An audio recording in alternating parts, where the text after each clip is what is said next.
Hey there, everybody. Welcome back to another weekly stream for science, news, and news affecting all of humanity. How's everybody doing tonight? Glad to be here. If you don't know, I'm Grayson. I've been doing this every week now for, I think this is my fifth one. So, pretty exciting. Thank you all for being here. I appreciate you guys a lot. And it was a pretty big week for both science news and just global news overall. So first of all, we'll start with the broad strokes of the global news. Um, Probably the main thing this week was obviously the Israel and Palestine conflict. You had both sides offering some sort of peace deal. There was the U.S. led Israeli peace deal offering that obviously the Palestinians rejected. And then there was also the Hamas peace deal that was um, authored by Egypt and Qatar. And Hamas had said that they would accept this deal, which obviously Israel rejected. So they haven't so far been able to come to a compromise and both agree on the same deal. And in fact, in the exact same day that Israel rejected the Hamas peace deal, and literally Palestinians were in the streets in Gaza celebrating because Hamas had said that they had accepted this peace deal. On that exact same day, actually, Israel announced that they would be doing a full scale land invasion of Rafah, which was the location where they told everybody to flee to and have been bombing and shelling it ever since they told everybody to go and flee there because it'll be a safe zone. Now they're saying that they're going to come in and invade it with tanks and actual boots on the ground. And actually, the U.S., the Biden administration has said that Rafah is a line in the sand. It's a red line. Don't cross it. And actually, the Biden administration halted a weapons shipment to this area. So, they halted a weapon shipment to Israel over the whole invasion of Rafah. So there's actually we'll see if if the Biden administration sticks to that decision and is actually strong and holds out. Israel and Netanyahu said that they'll still invade Rafah if they're all alone without any allies, which seems like an incredibly foolish position to take when the livelihood of your entire country depends on your allies. Like Israel cannot exist on itself. Like it's not self-reliant. It requires billions of dollars of US aid and like military support in order for it to continue to exist. It is not self-sufficient. So kind of seems like an incredibly foolish strategy to just burn all your bridges with all of your allies just so that you can invade the one area that you said was going to be safe and not touched by the war. So um, that's all kind of maddening, it seemed like there were certain steps that were being taken towards peace this week, but it also kind of feels like peace is farther away than ever. So yeah, that's not a very positive development there. I'm going to highlight a couple comments before we move on to the next segment. So, Smack Dab was saying that they have not been following the news too close this week. So, interested to see what's going on in the world. Well, yeah, we've got a lot of honestly, I was going to say we have a lot more uplifting news in science, but some of these stories are not very uplifting on the science news front, unfortunately, as well. So we definitely have a mixed bag this week. But I'm about to get to some good news, both in international politics as well as some good news in science. So definitely stay tuned. There is good news. Olaf asks, "Am I Catholic?" Wow. What a question. I honestly genuinely do not know how you can be aware of any of my content and ask me this question. No, I am not Catholic.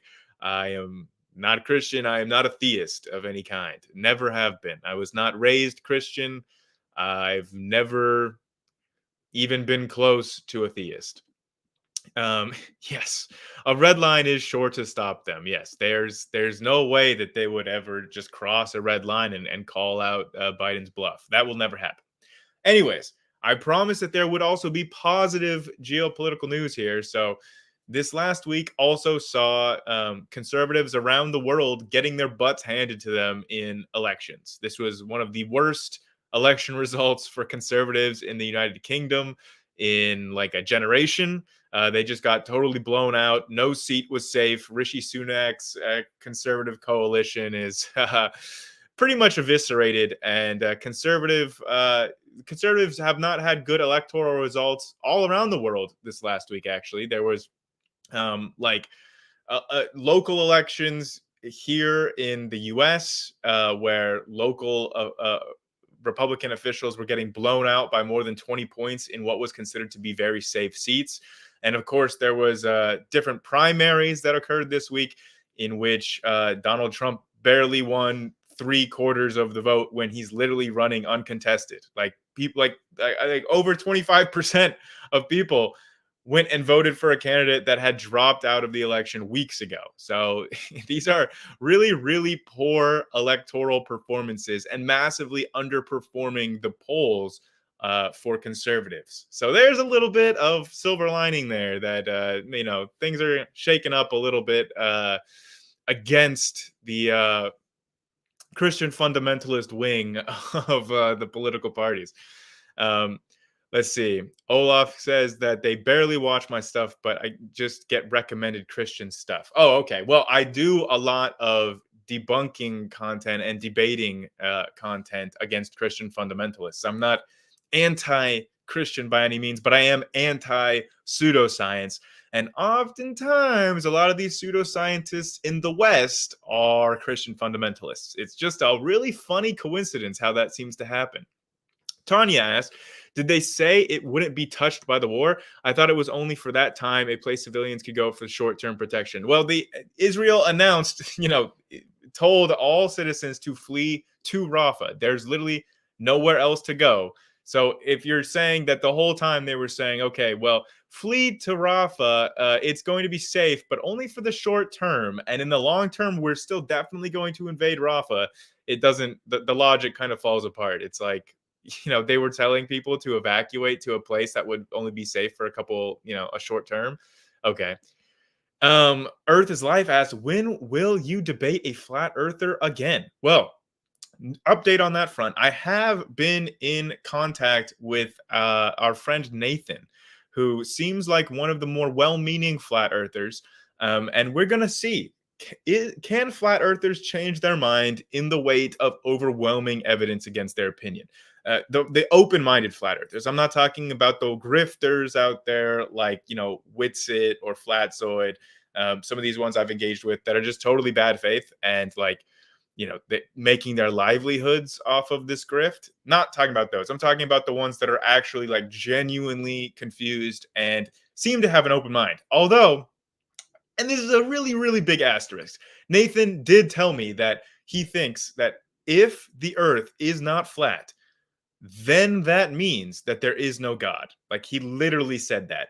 So that's a huge hurdle to overcome. I'm going to try to convince him otherwise that you can still believe in God and that the earth is not flat. In fact, the vast majority of all religious people on earth are not flat earthers. So we're going to try to get that through to him and see if he can be open-minded enough to actually consider where the weight of the evidence stands. We'll see how successful that is. But I am in negotiations with him, so that will be, that conversation will be happening before I leave for Wyoming in June. Remember, I'm going to be doing a dinosaur fossil hunting expedition with the YouTube channel Dr. Dino in June in Wyoming. So that's going to be really fun. I'm probably going to make a video about it, and hopefully we will be able to discover a previously unearthed dinosaur fossil specimen. Really, really excited about how that goes. It's a lifelong dream of mine to dig up dinosaur bones. So, a little bit more here. Earth is Life said that they featured me in a debate against Flatzoid in a video on your channel. Well, thank you very much, Earth is Life. I appreciate that. Yeah, I've done a number of different debates with Flatzoid. My first one was about whether or not gravity is real. And that one, he got his butt hilariously handed to him on a silver platter. And then I did one with him on modern day debates that I haven't uploaded to my channel. Maybe I should do that because it's actually pretty funny. He keeps showing me like videos that he thinks are evidence that the earth cannot be a globe, and it's just like hilarious. Like it's difficult to even figure out what he thinks the videos are showing. They're like videos of him in his room with bottle caps, and he's trying to disprove the shape of the Earth from that. Maybe I should upload that. It's not on my channel yet. Tanya Brown asks, does the UK even have conservatives? Yes, they do. They have an entire Tory party that is the Conservative Party. It's the Tories and the Labour Party. And Labour just absolutely stomped them out at the election. Um, John Smith is saying if voting mattered, they wouldn't let us do it. Well, that is a very, very cynical take, John. You must be fun at parties. Um, and then, yeah, let's just go ahead and get to some of the science news here. You guys are coming in with a lot of questions. It's pretty cool, but I really want to get into some of this science news. So I did say that some of the science news was bad news this week. It's not often that we have bad science news. Usually, I think most of the science news are good news. It's like new discoveries, learning new things. But the news I want to start out with this week was actually I was really, really disappointed to see, especially because, as some of you know, I'm about to be putting out a video about what I would consider to be the strongest evidence for the Big Bang and dark matter, dark energy, just in general, our cosmological model of the universe. The strongest evidence for that, I would say, is the CMB power spectrum. The CMB is the cosmic microwave background. And so this bad science news from this week actually is about the CMB. So the last time that we had a really, really big update in our understanding of our ability to measure the cosmic microwave background was with the Planck satellite in the 2010s. We had a really good update about that, a new release of data about the cosmological parameters that you can measure in the CMB in 2018. And then there have been some future generations that have been planned. There's a lot in the work for that, but one of them was actually a land-based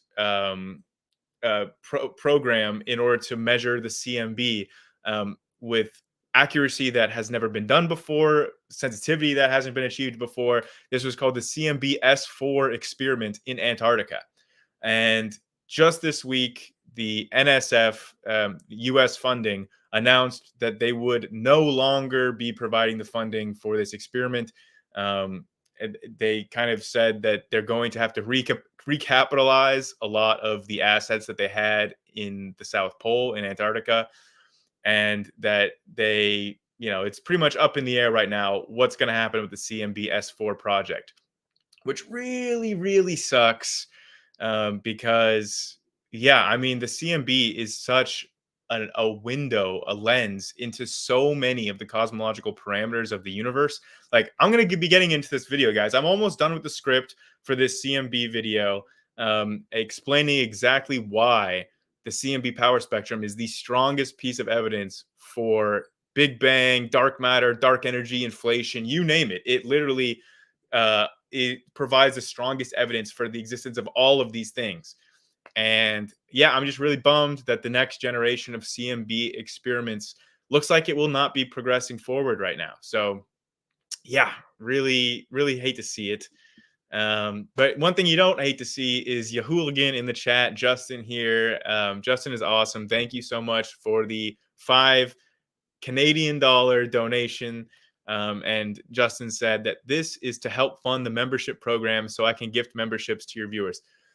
Thank you for reminding me. I still need to get the memberships up and running. I literally did all of the work towards that. It's just literally like the final step that needs to be finalized for memberships to be online. So this is my commitment to this stream next week. I will get the memberships and they will be awesome. The custom emotes that I put in there are like face palming Jesus and spamming based and cringe. And it's going to be a lot of fun. So look forward to that. I'll commit to doing this. So it should be live next week. So thank you for reminding me for that, Justin. And thank you, Tilting Windmill, for saying that they really enjoy my material. Sorry that I haven't put out a big video in a minute. It's been a little bit swamped in my personal life. But like I said, I'm almost done with the script for this CMB power spectrum video. I'm gonna make it a little bit shorter. I'm gonna, if you guys have seen my video on transitional fossils, I'm trying to do something a little bit like that, where it's on the shorter side. It's less of just me in my room talking here. It'll be more like images, just because I really want to convey in the shortest amount of time possible exactly why the CMB power spectrum is such strong evidence. I mean, I literally think that it's, if you actually understand what the CMB power spectrum is, I don't think that you can deny that the Big Bang happened. I think it's that strong.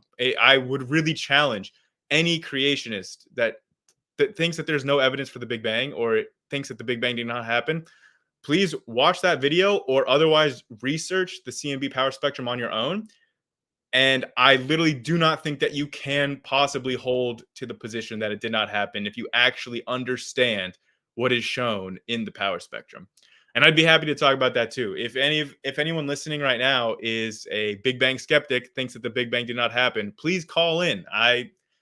Like I said, it's been a minute since I've done a debate, and I really, really want to do a Big Bang debate. That's a debate that I would love to do here in the next couple of weeks before I leave for Wyoming. So yeah. Monkey said, "Why do I feel like recapitalized means sold to Nestle?" Yeah, it's I don't know what they're going to recapitalize. What that exactly means. What kind of revenue streams that they're going to be trying to getting from like physics equipment in Antarctica. Um, but yeah, Tanya is also disappointed and was hoping for more data on the cold spot. Um, well, I don't really think that the cold spot is that big of a deal in the CMB. Like the dipole. I'll be getting this into the video. Don't worry. I'm doing a whole video on this. So, Aprender asked, "Do I plan on participating in more debates on abiogenesis and origin of life?" Yes, please. It's one of my favorite topics. I'm currently studying a lot of papers on the metabolism first hypothesis. It's an excellent hypothesis, honestly. I like the metabolism first stance a lot. I think it's very elegant, and has a lot of promise for, even if it's not metabolism first. I mean, we could still learn a lot about like very early metabolic systems from that kind of research. So I really like metabolism first a lot.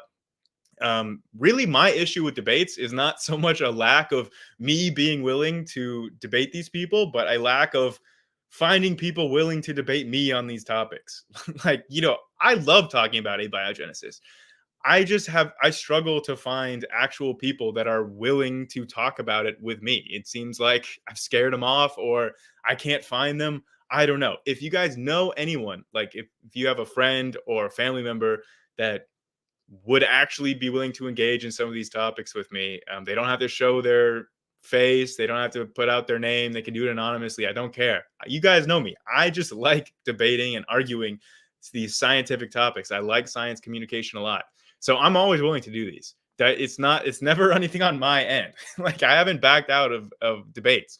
So yeah, if anybody is willing to engage on origin of life, Big Bang, etc., you know where to find me. My email address is on my channel's about page. Um, okay, Olaf did see my debate about geocentrism, and they agree that heliocentrism is true. But couldn't you get technical and say that the theory of relativity says all observations have valid perspective? Yeah, I mean, sure. Like, I mean, from an inertial frame of reference, the physics is going to be all the same, regardless of what frame of reference you pick. I mean, it's essentially arbitrary. I mean, you can do physics if you use the Earth as your reference frame, if you use the Sun as your reference frame, if you use Pluto as your reference frame. I mean, you're not going to be changing physics much. It doesn't really make that much sense given how gravity works. I mean, it makes a lot more sense to teach teach the solar system as heliocentric. But as we know, like, the entire solar system is part of the galaxy that's rotating around the galactic center. So, I mean, at some point the buck has to stop. I mean, it doesn't make much sense to ground our entire galaxy to like Andromeda or something. Um, yeah, I mean, it's definitely these geocentrists just like to play these kinds of games with just changing the point of view without actually saying anything meaningful. Hey, Caden, good to see you. And Monkey at Typewriter has donated $5. Thank you so much, Monkey. I appreciate y'all's support. It means a whole lot to me. Yeah, very excited that you guys are all here. So, Monkey asked, anyone down to start a prog rock band called CMB Power Spectrum? We are here to expand your universe. One, two, three, four. That's it's like incredibly nerdy, but I actually love it. Um, yeah, I don't know if yeah, I think Power Spectrum is a genuinely really great name for a band or an album. But I don't know about the CMB part. Kind of clunky with that, but just Power Spectrum. But there are multiple types of power spectrums. Like a power spectrum is like essentially just a way of like okay, it's going to get really complicated with like correlation functions and everything here, but I will be getting down into the nuts and bolts, but in a quick and digestible format to convey what a CMB power spectrum actually is and what makes it such like nail in the coffin like argument over evidence for the Big Bang. Omnivore asks, they wonder if I could debate Darth Dawkins on evolution as a theory.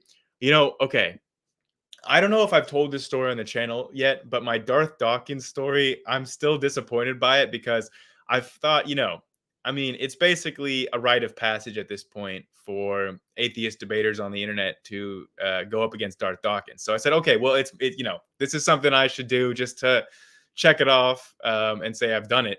So I arranged to talk with Darth Dawkins.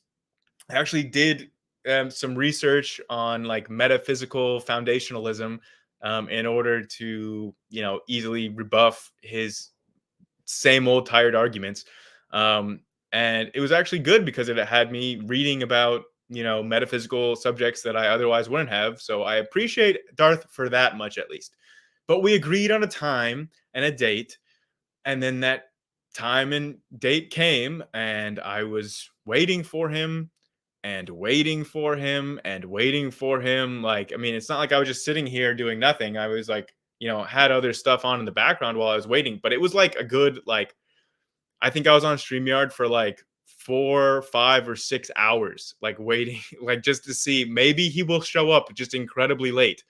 And then the next day he messaged me and said, oh, sorry, I ended up falling asleep at like 7 p.m. And I was like, okay, well, we can reschedule. When are you available? And then he never responded.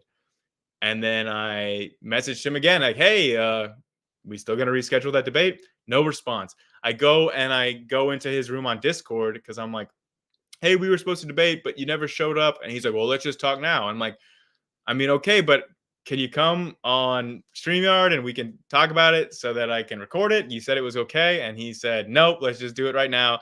And then I literally said, I was like, okay, well, if you go and you look at the metaphysical literature about foundationalism, you'll see that there are actually 3 equally valid alternatives. And then boom, I was muted and he kicked me and basically said that he'll never talk to me again.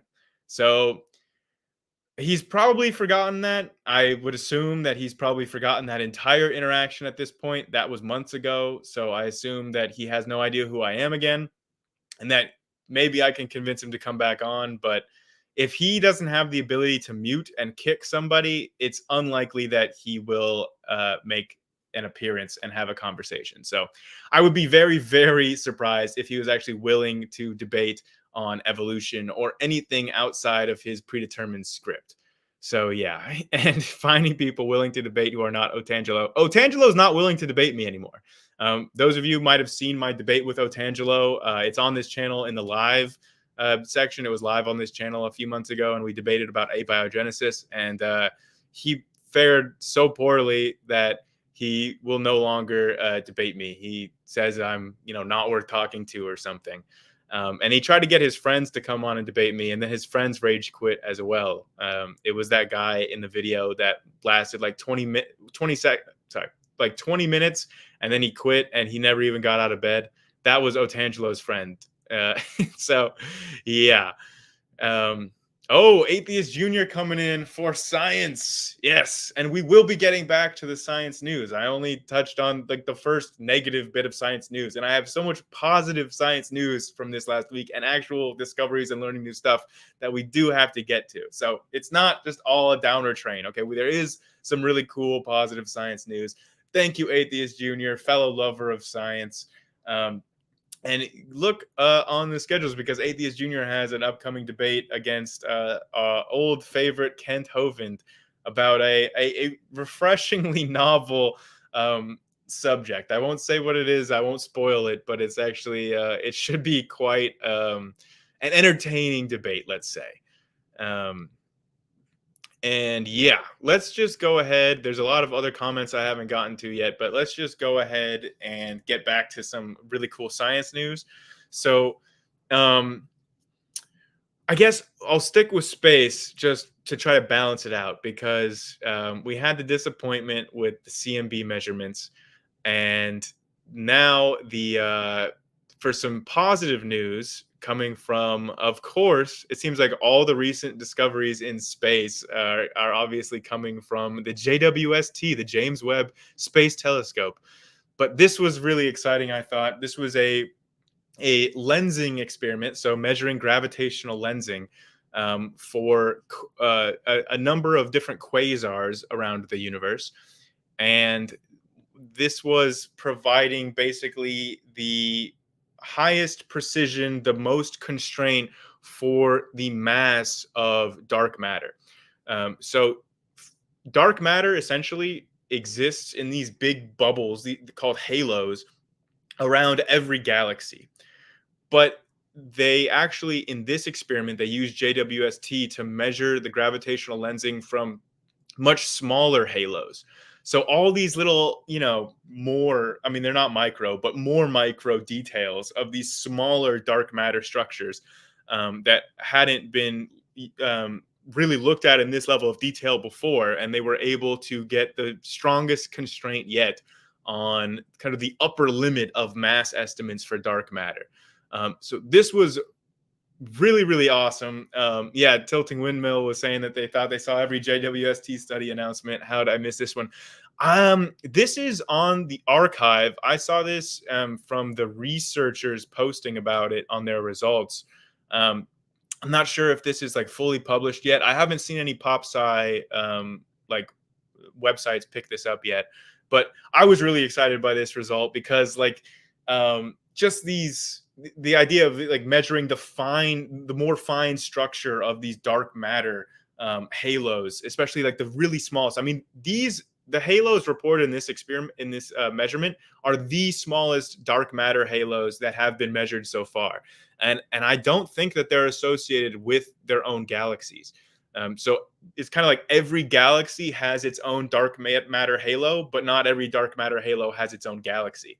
And of course, this is like really, really integral to the formation of galaxies in the first place. Like during the whole, plasma stage of the universe that went into forming the CMB, you still had the dark matter present, and the dark matter was moving essentially independently from a bunch of the other plasma dynamics. And so this is teaching us a lot about these finer structures of dark matter in the universe, and should open a lot of doors into not only just understanding what dark matter is, but how it behaves and potentially the role that it could play in galaxy formation. So really exciting stuff from that study. You love seeing JWST stuff. And speaking of, this wasn't in my plan to see, so maybe if I can find this image really quick, but and this was, I think, not this last week, but the week before. But I was really, really struck by it. I wish that I had covered it in the show last week, because it's such a beautiful image. Is a new image from JWST that I actually put as my phone background because it just struck me that much. I was really, really thought it was a beautiful image. This image from the Horsehead Nebula. So you guys have probably seen the very famous images of the Horsehead Nebula, but this is the very top of the nebula. So right here, this is the nebula, the top of it. And just this level of detail here, like this is such fine amounts of detail. And you can, even when you scroll up here, you can see individual galaxies, like spiral galaxies here. I just thought that this was such a beautiful image. And I've never really seen the Horsehead Nebula in this kind of light. I mean, it looks really incredible. I love JWST so much, and all the stuff that we've learned about the universe so far from it. I mean, it really breaks my heart when science funding is cut for stuff like CMB-S4, and I think that there were also two like really large next gen telescopes that NSF has cut funding for in the last couple months. And you hate to see it, man. You just want to learn more about the universe, and you hate it when the funding is cut for stuff like this that could actually be huge and teach you new things and generate actually like beautiful images that like strike deep emotional strings like an actual piece of art. Yeah, I mean, like people are saying like it's gorgeous, it's like artwork, awesome image. Exactly. Like I should have shared that last week, but I'm happy to show it now. Um, and let's see. Should I go for the biology discoveries next, or should I go for a little bit more physics? I think let's maybe take a break from physics and space for a second, and let's focus on some biology. Um, John Smith, not that kind of biology. Do chickens have large talons? I mean, it depends on how you think of the word large. I would say no. But actual like discoveries in biology, I think probably most of you may have seen. Um, but this was a very exciting discovery that actually an orangutan was observed to actually be using medicinal herbs, like actual like medicine. So this is, I think that this might have been a first. As in terms of like a non-human animal actually using medicinal herbs, like taking like herbs that it like seems to have some understanding for the effects of and applying it to a wound. uh, Really really awesome, because I mean, there are only so many things that these human exceptionalists can fall back to. I remember I had a professor in college, a zoology professor that put out a challenge for the class, basically saying, can you think of one thing that is unique to humans that only humans do? Um, and so, yeah, that's one more that I mean, people might have said, oh, medicine using, you know, the environment around you as for medicinal purposes. Well, can't fall back on that one. And actually, in the 30 years of that guy teaching the class, there was never one unique aspect that didn't have some sort of more primitive presentiment in the animal kingdom. So, yeah, really, really cool to see. It definitely deepens our understanding and appreciation for non-human intelligence. Um, and then the second finding in biology was really interesting in terms of updating our understanding of evolution, specifically our understanding of the evolution of nervous systems. So let me share my screen here for this wonderful little cutie, a lamprey, or otherwise known as pure nightmare fuel for some people. I think lampreys are pretty cool, but I would not want one near me.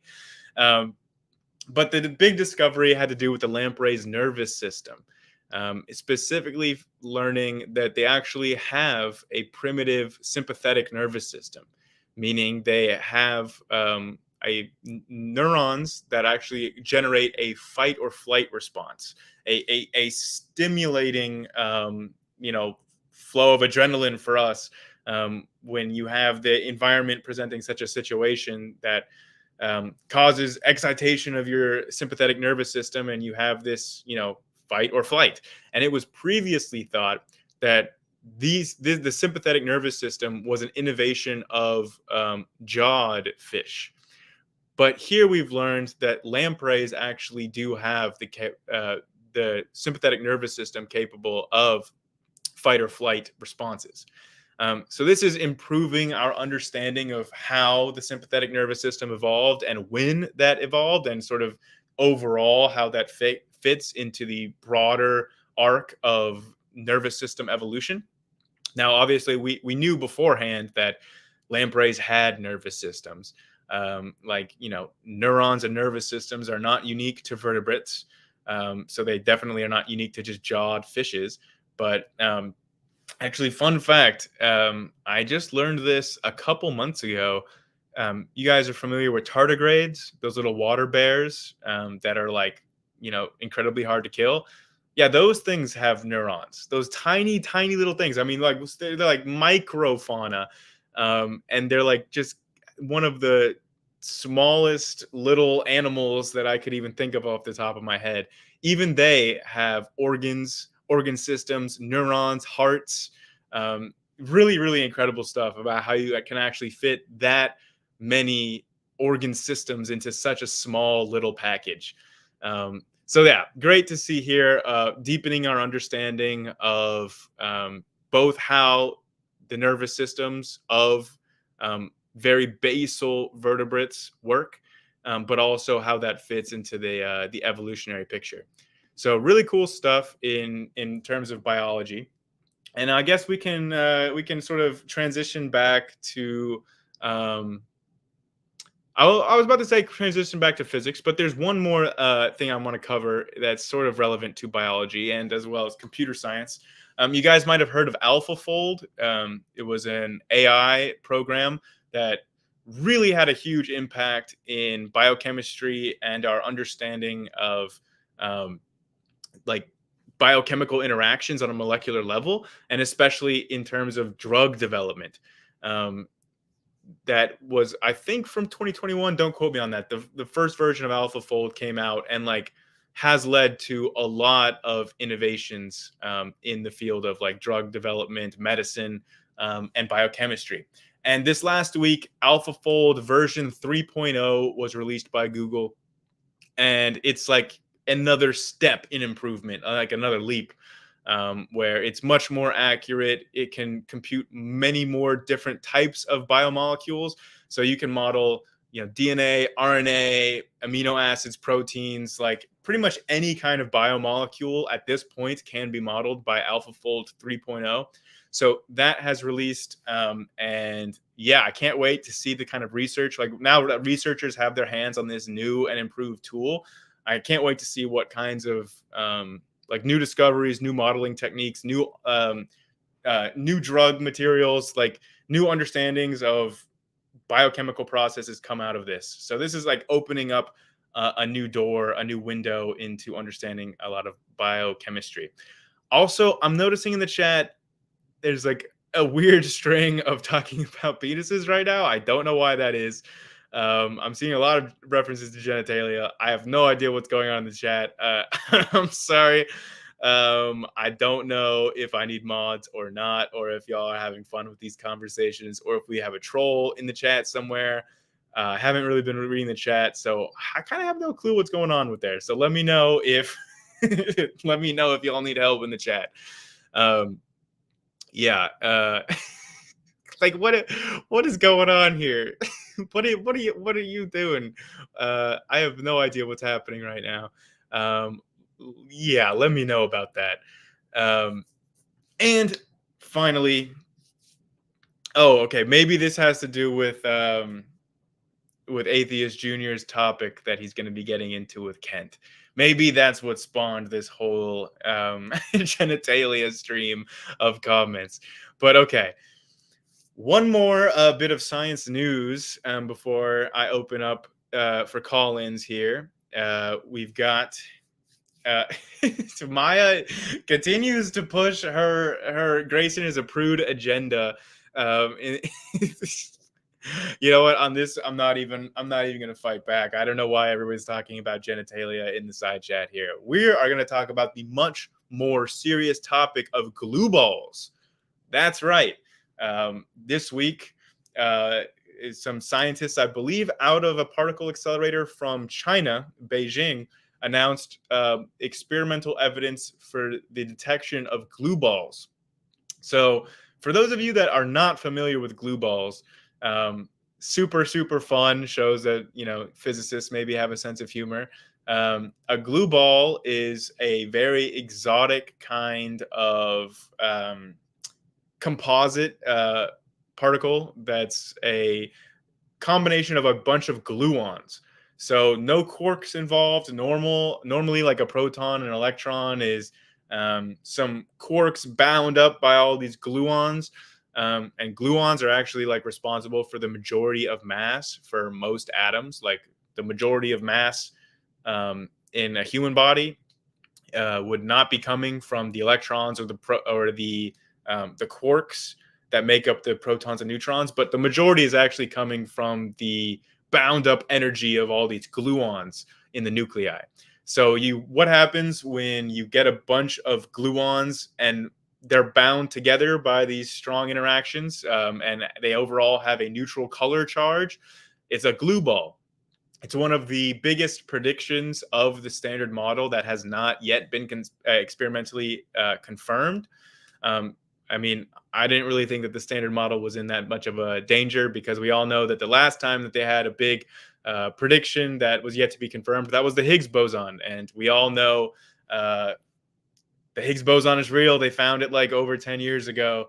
The standard model passed by one of its more stringent tests, and it's since been a little bit quiet on the front of the standard model making confirmed predictions, because the LHC found the Higgs boson and didn't find much other exotic kind of physics. There's a lot of discoveries that were made about some of the dynamics of the Higgs boson, but it didn't find supersymmetry. It didn't find any particle that nobody predicted. There was nothing like really, really jaw-droppingly surprising that the LHC found, other than the Higgs boson. That was the big headline.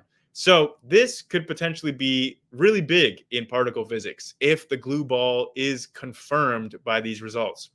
Now, I want to temper expectations a little bit and throw a little bit of salt that we should take with this discovery, because the glue ball has been announced before. In like 2021, I think they said, look, we might have had some experimental confirmation of a glue ball detection, and ultimately I'm not even sure if that was disconfirmed, but it definitely was not confirmed since 2021. So this is a result coming out of a Chinese accelerator.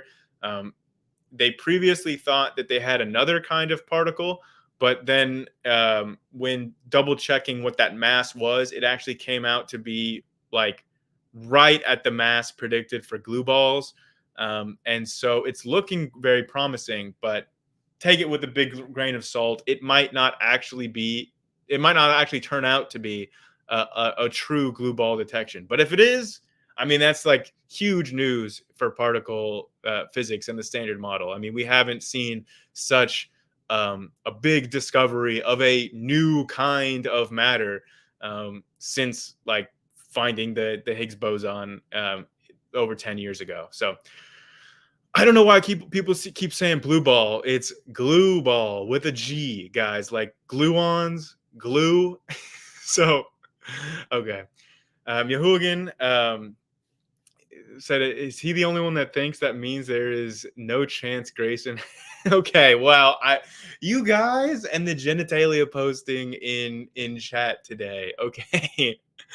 I can neither confirm nor deny these allegations. Yeah, I hadn't seen a whole lot of talk about the glue ball detection either. I don't know if that's because it was like a Chinese discovery and it isn't really picked up in the Western press or not. Okay. Apparently, when I say glue ball, lots of people are hearing blue ball. So I guess I need to enunciate better. It sounds like. Sounds like a very sticky situation in research. Yes.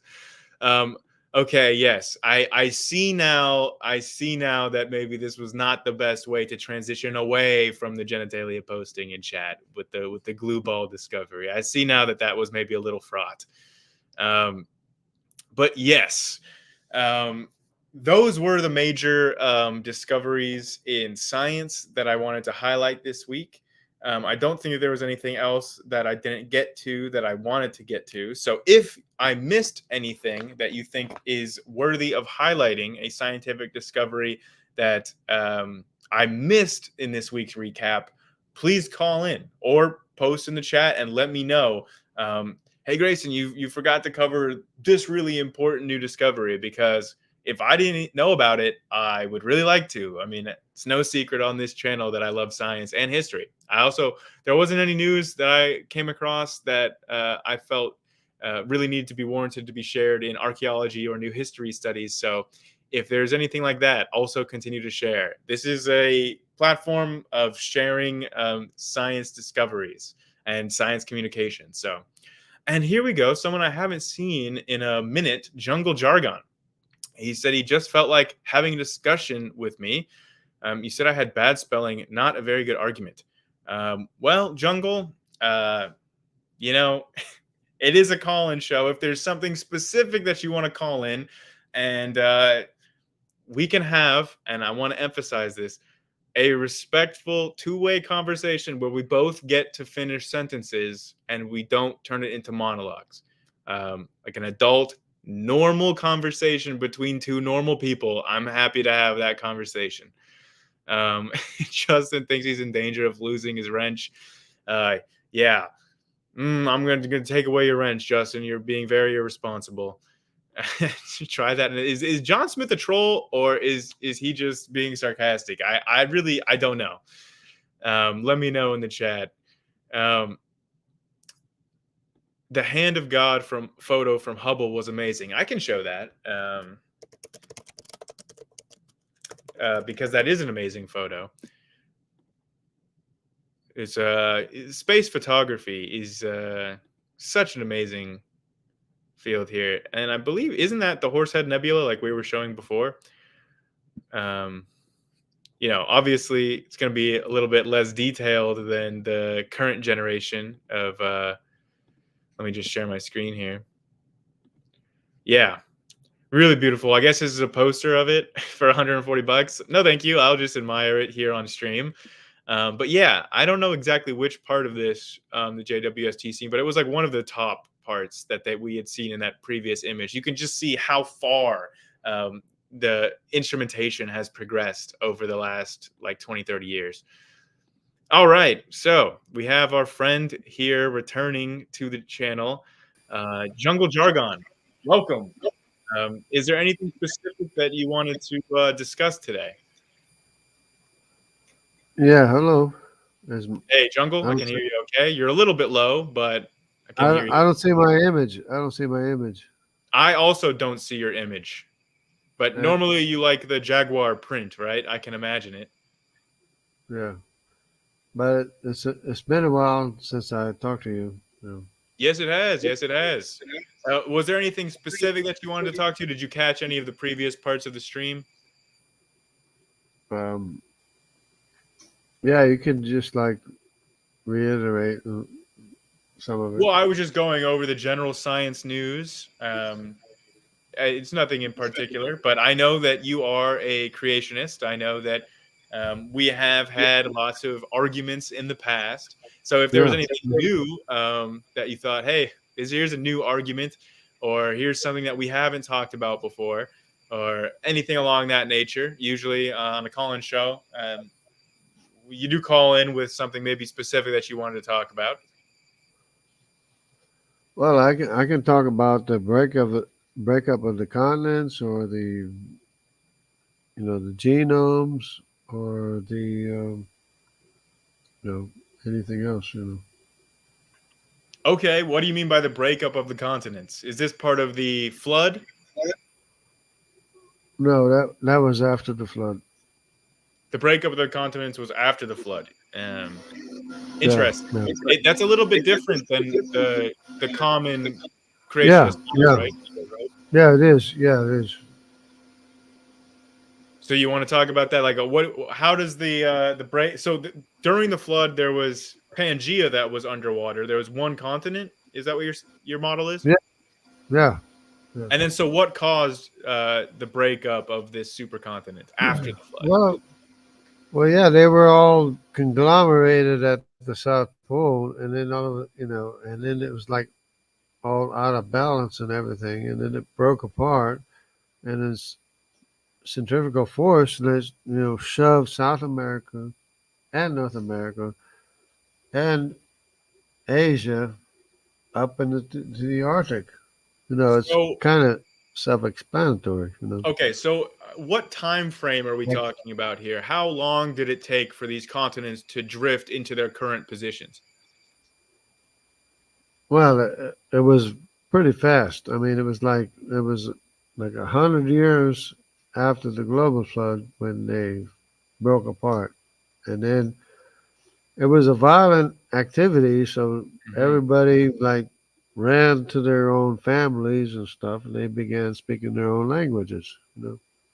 So, do you have any idea how much heat would be generated if the continents were moving at such a fast pace and then were slowed down to where they're in their current position and they're not moving at that speed? Do you know how much frictional heat Yeah, that would yeah, generate? yeah, yeah. A lot of heat. It made it's enough heat to make marble, and it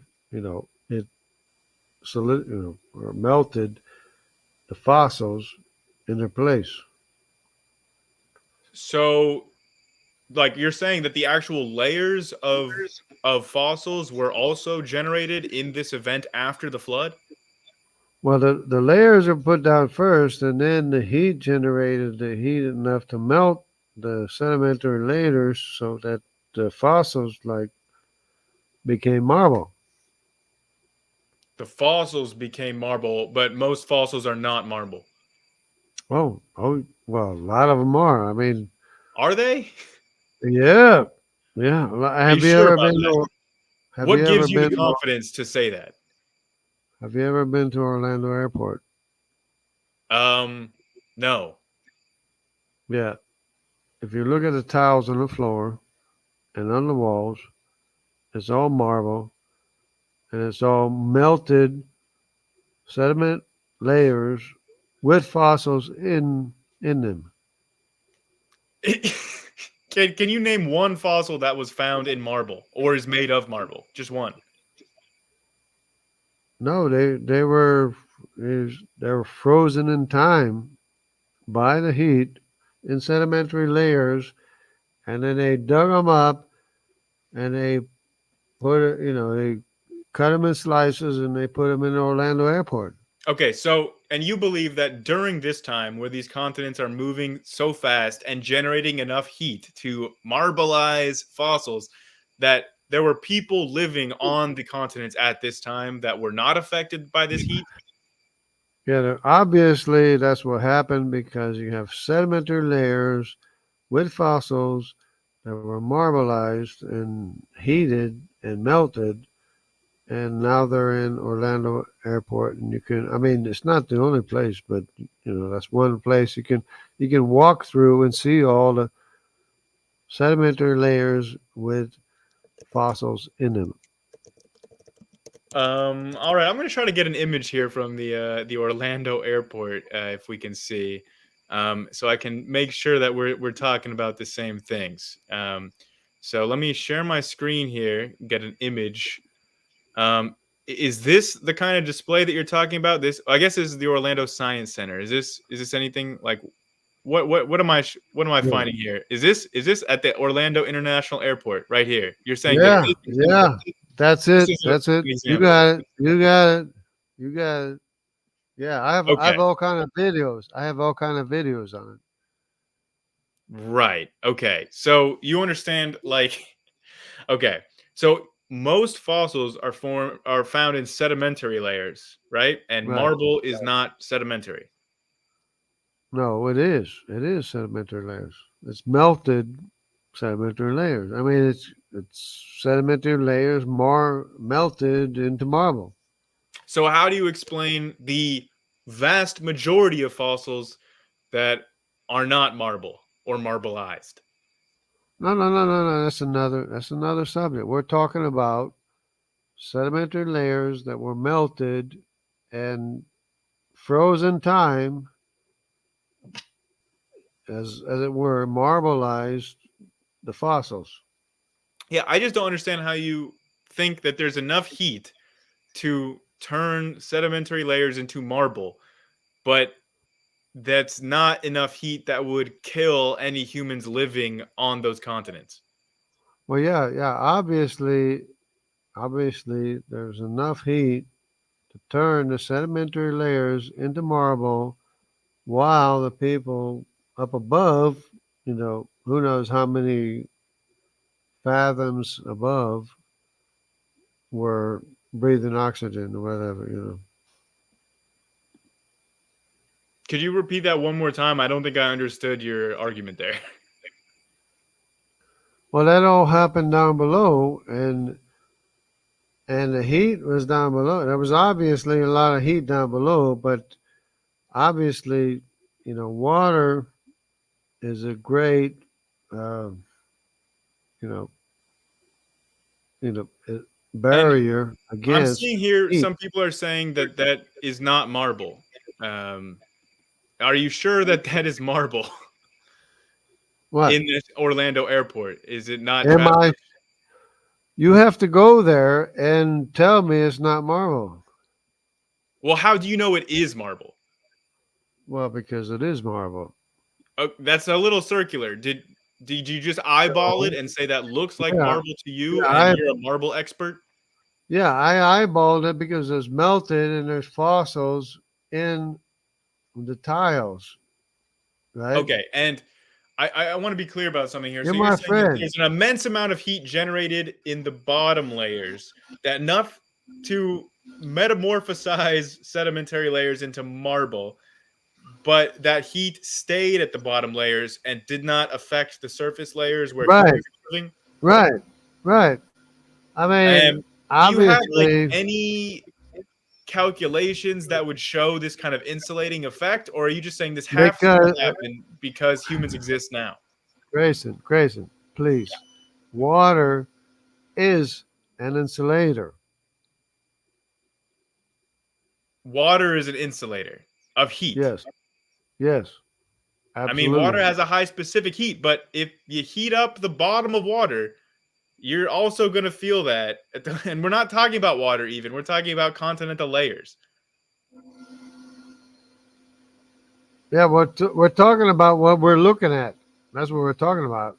Okay, I would really like to see on your end, Jungle, some calculations here because you have a time frame, you have a distance, so you can calculate the speed at which these continents would have to be moving, and you can calculate all that Oh kinetic yeah, energy would have oh to yeah, be turned into frictional oh yeah, heat in order to oh stop yeah. them.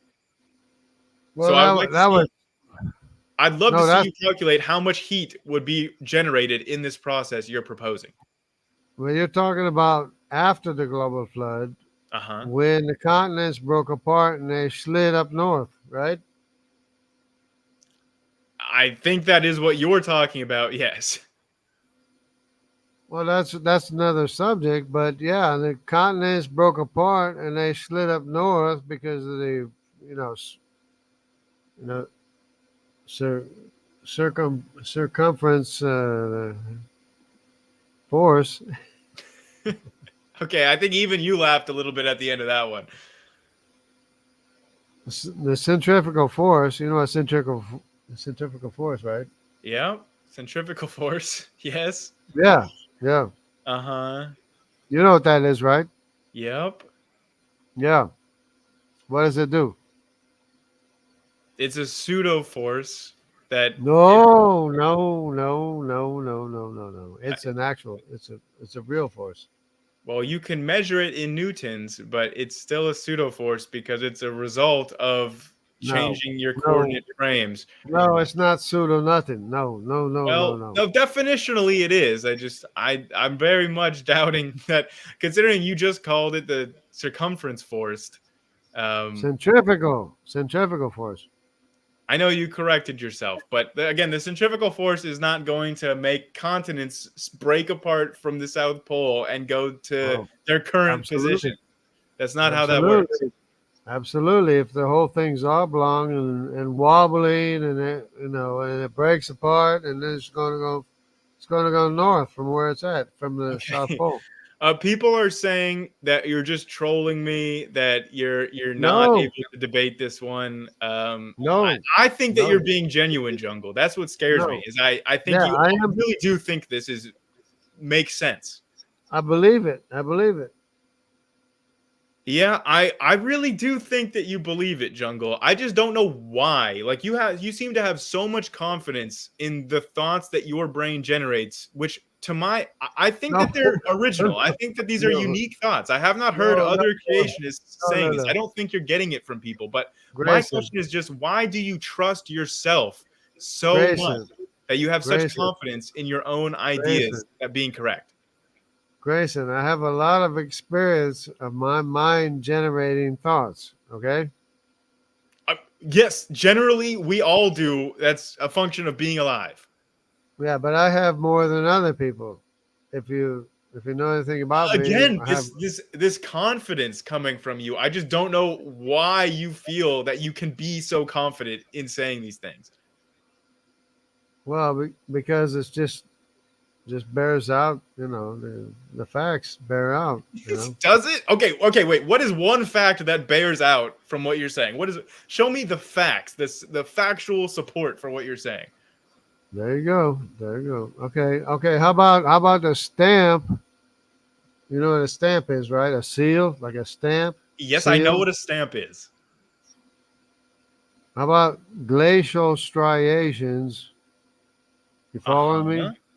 Yes, from Glacial? the patterning that happens as glaciers No, no, move. no, no, no, no, no. A glacial stamp on South America, on Africa, on India, on Australia, of of glaciers moving from south to north. How about that? You thought about that? Well, yeah, there is this thing called an ice age in which glaciers did cover much of the continents and then retreated after the Earth warmed up. But how does a glacier movement pattern have anything to do with what you were saying, which was specifically releasing so much heat that we would definitely not be in an ice age? Like, where does the ice age fit in your post-flood Right? world with glaciers on all these continents? Grayson, because they broke apart. They separated from each other. And that creates glaciers? No, the continents broke apart from each other after the glaciers made the stamp on top of the continents. So when Noah's flood ended and Noah's ark landed, he landed on top No, of a no, no, glacier? no, no, no. That's you're moving away from the fact. Well, you were saying glaciers were covering everything in the South Pole, and then they split apart into the continents, and then the glaciers went away after. So, where does Noah's family fit in with this? Were they living on a glacier after the Right, flood? but you're changing the subject. You're I changing just the want to know the subject. details of what you believe. No, no, no. We're talking about the details of the facts. No, I don't think we're talking about any facts that you've brought forward here. I mean, I want to know, okay, like, because you think that all this actually happened. So if you think it actually happened, that glaciers covered this supercontinent that existed after the flood, where did Noah drop off all of these animals? Yeah, it's obvious that it did happen. I don't think it's You obvious. agree? No, you agree it did happen, right? No, I don't agree that it happened. Well, where did the 16 grandsons of Noah, the ancient civilizations, come from? They never existed. The ancient civilizations that we know of today never existed. No, the Elam, 16 Ashur. grandsons of Noah never existed. Ancient civilizations existed, but guess what? There were more than 16 of them. No, name them. Yes, Name there them. were. Name them. You want me to name more than 16 ancient Name, civilizations? please, please Okay. name them. How many do you count the Sumerians? Is that count as one, or is it because each city state had their own culture? Is that multiple? The Sumerians were both Assyrians and descendants of Nimrod. So do they count as three? Because Assyrians are different than Sumerians. No, Assyrians believed in their god Ashur because that was their ancestor, but they were overruled or overcome by the descendants of Nimrod, which are Okay, Nimrod is also a Hamitic. fictional character. There's no historical evidence for the existence of Nimrod. But you're getting away from the What? topic because Sumerians are ethnically, culturally, linguistically a different people than Assyrians. So that's two people, two ancient civilizations already right there. No, no, no, no, no, no, no, no, no. Grayson, That's please. my name, yeah. You know about the Sumerians with the big noses, right? The Sumerians with the big noses. This You've is getting a seen little problematic area. I actually no, no, don't know no, what you're talking about here. no, no. You've seen pictures of big noses, right? What are you asking me right now? I've seen Sumerian art. Yeah, okay. There was the ones with the big noses, and then there was the other ones with the curly beards. You remember the ones with the curly beards, right? Are you talking about Akkadians like Sargon of Akkad? Yeah, the curly beards and the curly. If you look in the back of the head, they had a nap on the back of the. They had like a little hairnet on the back of their head. Okay, but you're not saying that the Sumerians are Jewish, right? No, the rulers Okay. of the Assyrians had a nap on the back of their head and curly beards, and you know Okay, so we've got significant noses. Sumerians, we've got Akkadians, we've got Assyrians, we've got Egyptians, we've got Cushites, we've got the Hittites in Turkey, we've got the people to the southeast of the Hittites, we've got mountain tribes, we've got the Elamites in Iran, we've Right. got the Indus River Valley civilization people. We've got the Yamnaya. We've got the Aryans. We've got the Minoans. We've got, let's see, we've got the Right. Chinese. That's a group there. We've got Right. Right. Austronesians, Right. But what were Phoenicians. the ones with the beards and the noses that were not necessarily Semitic, but they were like flat and I they were got like some news for you, Jungle. Most humans have noses and beards. well that's kind of the point is that the Is it the point? I don't think that's the point you're making. Eurasians didn't necessarily have beards. I beg to differ. Genetically, that I don't think that bears out. I think like facial hair Semitic people traits are pretty common across Eurasia. No, the Semitic people did have beards, and the descendants of Nimrod had beards because they intermarried with Semitic mitochondrial Real DNA. quick to Dan. Yeah, the Norte Chico civilization was the first major civilization in the Americas and South America around contemporaneously with the Egyptians, and then much later there's the Olmec in Central America. But Descendants of Nimrod. you're saying that they're descendants of this fictional guy with no evidence for his existence, but No, you haven't no, they demonstrated. have no, they have the C paternal haplogroup, the paternal haplogroup C, which is Hamitic. And you know that there's more than 16 haplogroups, right? Well, 16 major Well, you divisions. see, this is just a no true Scotsman fallacy where if I bring up more than 16, you're going to, okay, well, then those are the minor ones and they roll into the major ones, even Please, though nobody actually does that. Like, there's no 16 consensus haplogroups. There's no 16 please children of do. Noah that existed. There's no 16 civilizations. This is just Please your pattern seeking going haywire. please present something other than the 16 grandsons of Noah. Please present some of them. Are you saying present any living person that's not a grandson of Noah? Is that What? what you're asking me? No. Present evidence of something other than the 16 grandsons of Noah, which we already know of by the A through T haplogroups. Okay, again, this is literally just you saying this. Like, not even other creationists make this argument. You know that, right? No, no, no, no, no, no. Don't don't refer to other creationists. Are you saying that we know that these haplogroups are from the grandchildren of Noah, but we don't know that? This is your Yeah, claim that nobody no, else agrees with. no. There's only A through T. There's only A through T. Okay, there's only A through T haplogroups. So Yeah. what about the haplogroups of Neanderthals or Denisovans? Yeah, they're. You know what? Neanderthals are Eurasian. You know that, right? Yeah, but they're not from the same haplogroup of like modern humans. They have their own unique haplogroups.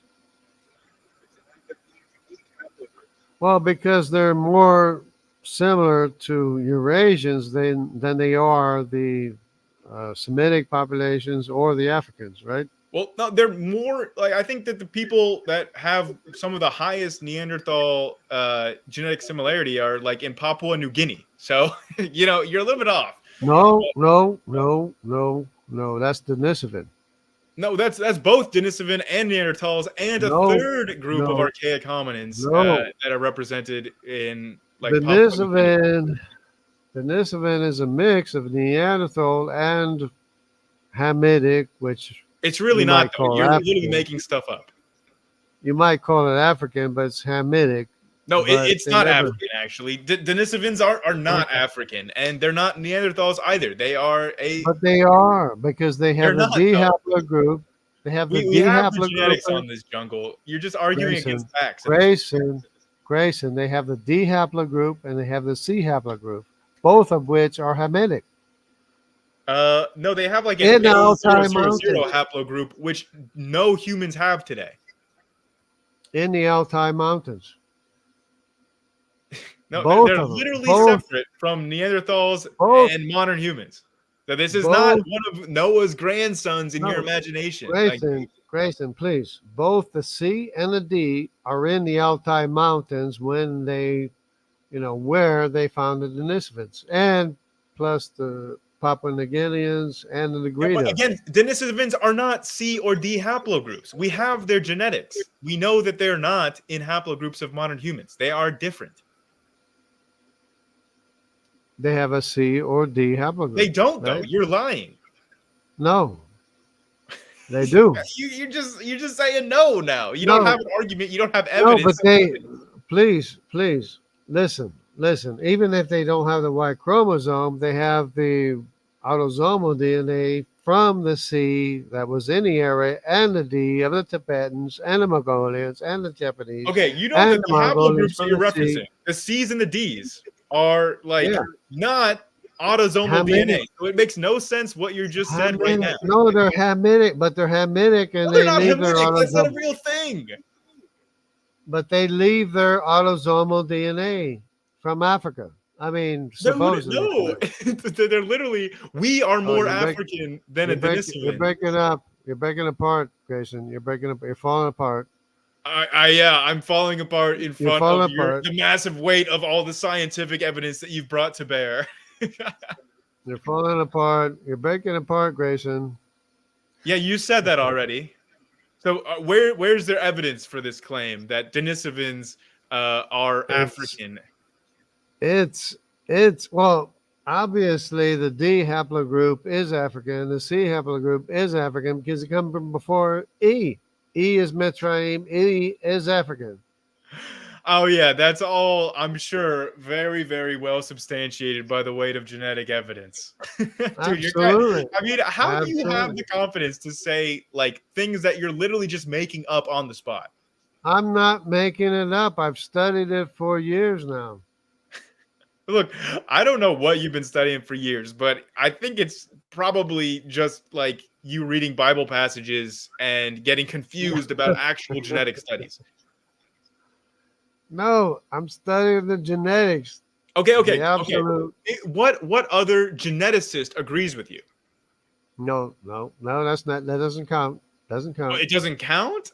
No, What? it doesn't count. Wait. No, Can you name one no, geneticist, one actual geneticist that no. agrees with anything that you've said?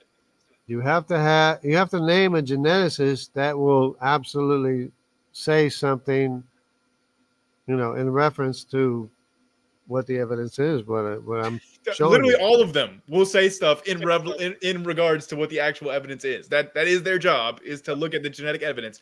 What about even a geneticist that agrees with you about the veracity of the Bible and is a creationist? What about creationist geneticists? Do they agree with you? Well, don't even talk about Dr. Jensen Why not? What about Dr. Jameson?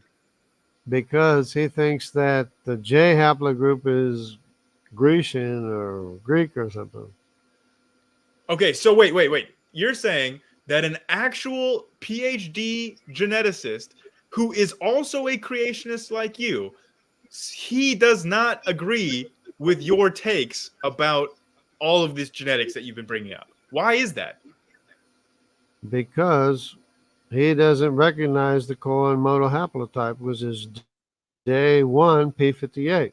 So is it because he's just much dumber than you? Are you smarter that you can recognize this and he can't? Why can't he recognize this if you've recognized it and you're saying it's so obvious? Why can't a PhD geneticist recognize what you have recognized? I'm sending emails to him and he doesn't have no response. So why do you think that is? Why do you think that he's not recognizing what you're recognizing? You don't even have a guess? Well, if he had a valid response, he would like put me down and present the evidence and everything like that, right? So do you think, okay, what is more likely here, okay?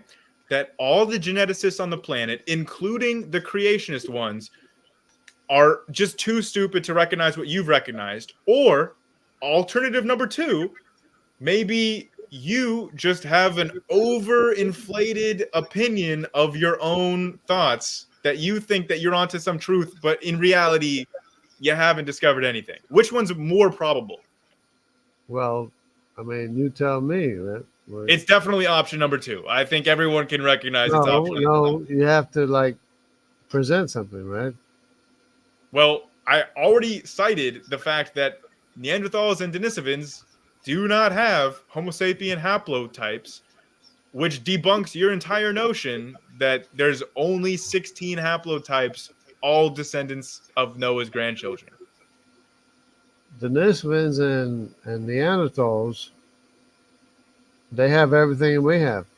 I They mean, don't. They have haplogroups that we do not have as Homo sapiens. They have A0000 no, haplogroups no, no, no. Well, how's that possible if they have more Neanderthals have more in common with Eurasian? How is that an A0000 preceding Africans?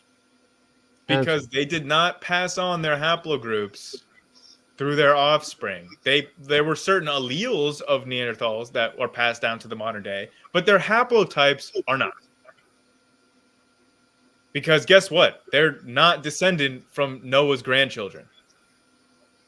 Oh, oh, that's an assertion. That's an assertion, right? So you're gonna back that up.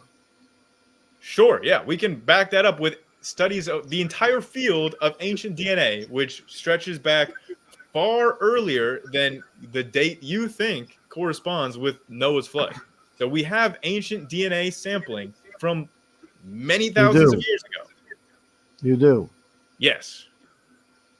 From many thousand years ago. Yeah, before the period that you think the flood happened. Before humans. Before humans? Before humans? No. Yeah. So they were not humans. No, they are humans. They Oh, meet they all the necessary taxonomic criteria to qualify as humans. They're just not Homo sapiens. which If you're talking ones? about Denisovans and Neanderthals. No, Denisovans, yeah. Denisovans are a mixture of Hamitic And that's and just objectively not true. Eurasian. That is No, like it's objectively false. actually We have Denisovan genomes, and we Tracy, know that they Tracy, are not Tracy, hybrids of Neanderthals and Africans. That's please, just please. false. Where's Papua New Guinea? It's in Oceania. Okay, where are the Negritos? The, the The what? the Negritos, I, Negritos. I don't know, man. No, I don't no, know. it's an actual term. They're in the Philippines, right? Right? Okay, well, I'm gonna put a pause on that. I'm pump the brakes on that talk for one No, second, and I'm gonna highlight a super chat that just came in from Dr. Dino, who says, "Aloha, nerds. How about those Paranthropus proteins we have as of last year, genetically closest to us, but even more similar to chimps than us?" So, have you heard about the Paranthropus proteins that they discovered that were transitional between human proteins and chimpanzee proteins. A protein. So you can look at a protein, look at its amino acid sequence, and then backtrack to a genetic sequence. A protein, not a genetic sequence. And they've done this for Denisovans as well. They've found Denisovan proteins associated with ancient jawbones that match what we have from the Denisovan genome. This is science of, ancient proteomics. No. Denisovans are humans. Neanderthals are humans. Yeah, they're Neanderthals both humans. They're just not Homo sapiens.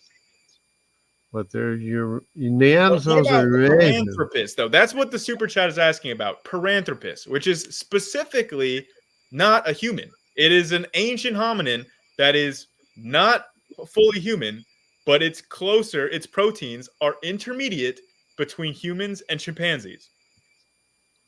So, we're talking about humans. We're talking So about humans. evolution kind of predicted that, didn't it? So it's a confirmed prediction of evolution. What is your confirmed prediction for Noah's floods and his grandchildren? The prediction is that we have all the ancient civilizations, and we have the genetics from all the ancient civilizations. 16 of them. But there's more than 16 ancient civilizations. From Noah, yeah. But there's more than 16, so that debunks here's a confirmed prediction of evolution versus a debunked prediction of Noah's flood from your model with his 16 grandchildren. Name them. I've named quite a lot of ancient civilizations. You seem to wrap up the Sumerians and the Assyrians as the same civilization, which is categorically false. Name all of the ancient civilizations that you can name. Name them all. We already went through this. Remember when I started naming them?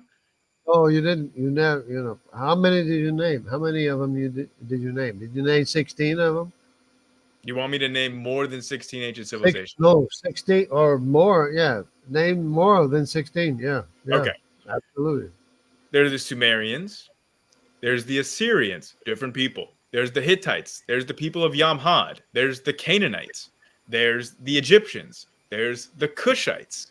There's the Minoans, right? There are the Indus Valley civilization people. No. I don't know.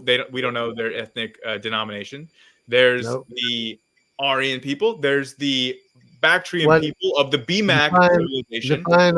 Define Aryan. What's Aryan? What's Y chromosome? What's the Y chromosome of Aryan?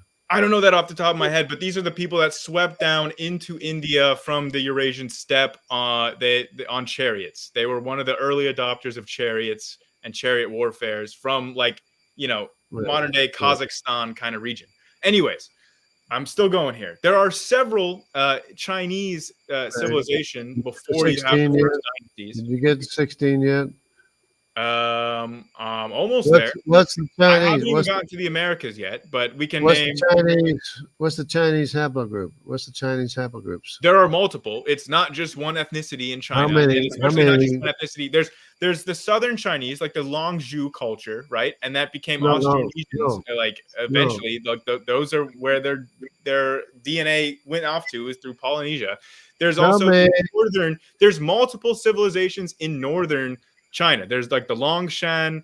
There's the I forget some of these Chinese names. There's at least 4 civilizations in China, ancient civilizations, that are different ethnically. Different. Tell me all the Y haplogroups of China, and then tell me what the mitochondrial. I don't know all the Y haplogroups of China off the top of my head. Can you tell some of them? The ancient ones? No, I don't have that information off the top of my head. What does that prove? It proves you don't know. You don't know what the ancient civilizations were. Well, I got up to more than 16 of them. No, you didn't.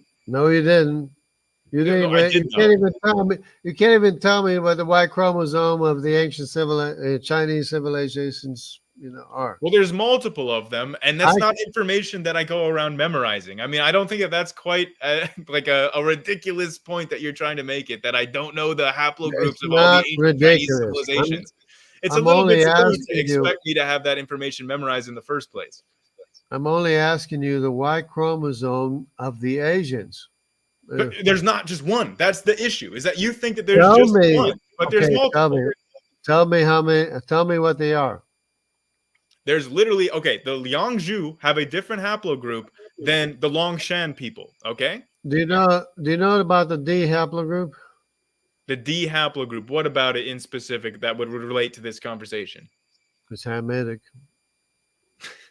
See, you say that, but that's not an actual designation that's recognized It, anywhere in the field of it genetics. is. It's between A, B, C, D, and E. It's See, D. you're saying that this is Hametic, which is not an actual scientific term. Nobody recognizes the term, but you It's, and your it's fellow between. creationists do not agree with you about this little 16 thing that Not, you've come don't across. even don't even talk to what's his name? I don't know his. I can't read your mind, but I Creation mean, at research. this point, Creation I think research. look, you're even trying not to smile. I think you recognize Doctor how Jason. ridiculous What's some his of these name? things that you're Doctor saying are. Jason. I forget what his name is. Okay. Okay, so okay, here we go. Creationist is asking you: can you name all of the different haplogroups for Liangzhu and Longshan cultures in China, please? Well, there's only one There's only in one. Asia. In Asia, There's there's only only one one. Asian haplogroup, guys. Wow. Jason, it's O. O is the biggest haplogroup in China. You Yeah, should the know that. Han Chinese are O haplogroups, but I've Oh, got news for you. Not all what Asians about are.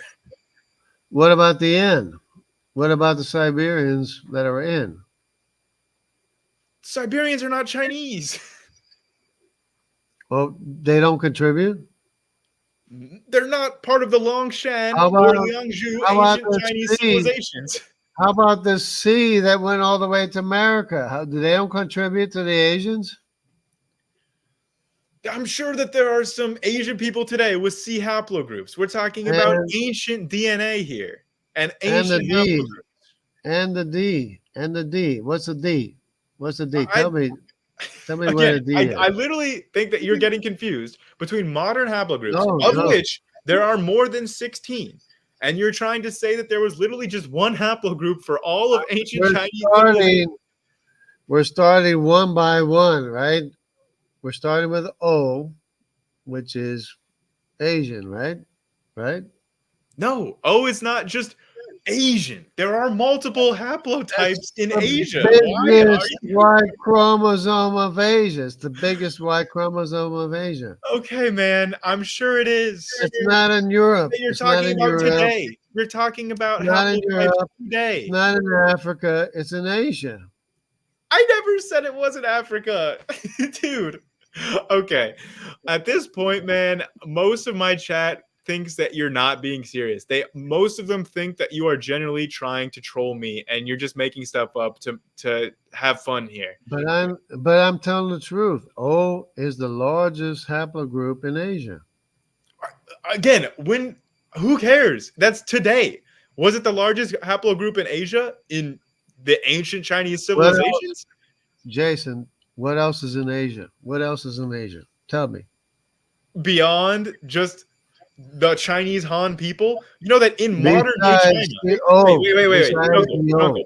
You know that in modern day China, like there are over 20 different ethnicities and like a huge number of haplotypes today in China. We're No, talking about no, ancient no, civilizations. no, and no. There's like four or five. There's O, there's N, there's C, there's D. Tell me what else is there. You know that there are like over K, 20 ethnicities, K. different cultural In ethnicities South in China Asia, today. there's K. This is the Tell most me, tell grossly me what else. oversimplified. Tell me what else there is. You're asking today. We're talking about ancient DNA in these regions. Oof. They're still there today. I mean, No, it's what's you're there. asking about ancient civilizations, and then you're trying to Yeah. use Han Chinese No. people today to justify your like completely overgeneralized, oversimplistic reductions of ancient Chinese civilizations. Which, guess what? We're not Han Chinese. They were different ethnicity. Right. What are you? What's your haplogroup? What's your haplogroup? I don't Right. know. R1B. R1B, Sure. you're descended from Japheth. I mean, Wow. Ripheth. My great, Ripheth. great, great, great, great, great granddaddy Japheth. That is great to know. Thank you for Ripheth, enlightening me about my which of Noah's grandsons I'm descended from, Jargon. Ripheth, Noah, and Japheth. Okay. So I guess I'm related to Japheth, and you've convinced me with the weight of your scientific evidence of, oh, R1B must be Japheth. So you are a descendant of the Eurasian Okay. progenitor, I'll have one more question for you, and right? then I'm getting a little Right? bored here. One more question. Right? Without presupposing that the Bible is true, how would I find out that Who's I'm related to talking Japheth? about the Bible? No, Who's no, but talking about? listen We're to my talking question, though. about. Listen to my question. It's relevant. How could I find out that I am a direct descendant of Japheth without presupposing the Bible is true? How would I find this out? How about the Cohen modal haplotype? You ever hear of the Cohen modal haplotype? It's How not the does that only connect to evidence Japheth? because the Cohen modal haplotype connects to Shem, not Japheth. How could you prove that without presupposing the Bible is true? No, it's just the only information, only historical genealogies that we have. Okay, so without the Bible, you wouldn't have been able to do any of these claims. Well, who's talking about the Bible? We're talking about genealogy. Okay, but We're talking I about. think you're talking about the Bible because you just admitted that without the Bible, you could not make a single claim that you made tonight. No, I'm just looking at the genetics of what it is. I'm looking at the Hamitic Okay, haplogroups. but again, you're not just looking at the genetics because those are not genetic terms. Those are biblical terms. Hamitic. No, I'm Without looking. Well, presupposing the Bible, you cannot just say no, that a you certain can name. haplogroup is Hamitic. It's African. Okay, the African, suppose, quote unquote, African is A through E. How does that trace back to Ham without just assuming the Bible is true? Well, it traces back to Ham through How do you know that? Nimrod, Nimrod who How do you is know that? C, and Mitzrayim who is E3, and Put who is E1, and Canaan is E2. So could And you come to these conclusions if you did not presuppose that the Bible is true? Could you have these same conclusions? well, I'm just going by the historical evidence, Oh, and wait, what historical evidence is that? The Bible? no, not just the Bible. The Okay, so then Bible is what's the non-biblical historical the evidence? Bible is validated by every other historical record there is. You know that, right? Well, except for all the other historical records, like the Sumerian No. kings list, Egypt, or like the documentations from Sumeria, from China, none of these other documentations, the Egyptians. I mean, we have Egyptian records going all the way through the period where the world was supposed to be underwater, but the Egyptians were still writing records. not really. Well, no, they were. We have the records from the period where you're saying everything was underwater during the flood. No, because Well, we do. you know We can tell you exactly you're who not, was Pharaoh during that time, and we can break down what he was doing in his reign. well, you're not sure about the dates. You're not sure exactly what the date was. It's not over If five the date thousand is years. plus or minus 7 years, it doesn't make any difference. It's not over 5,000 years. You think that the flood was 5,000 years ago? No, Noah's birth, which is what the calendars are based on, is 5,000 years ago. Okay. I'm going to have to let you go, Jungle Jargon, because we're just going in circles. Basically, your whole argument is just presupposing the Bible is true and then trying to force genetic evidence to fit that. That's all I'm hearing. I could go on for a long time if I you're know you willing could. to. I know you could, buddy. If you're willing to discuss it, I could go on more. Yeah, but I have no doubt but that you are cut me willing to off. do that.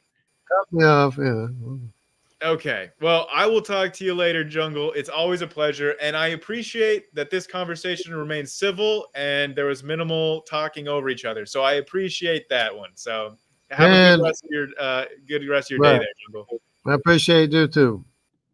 Okay, so I think it was pretty obvious that we're just trying to shoehorn genetic data to fit biblical presuppositions.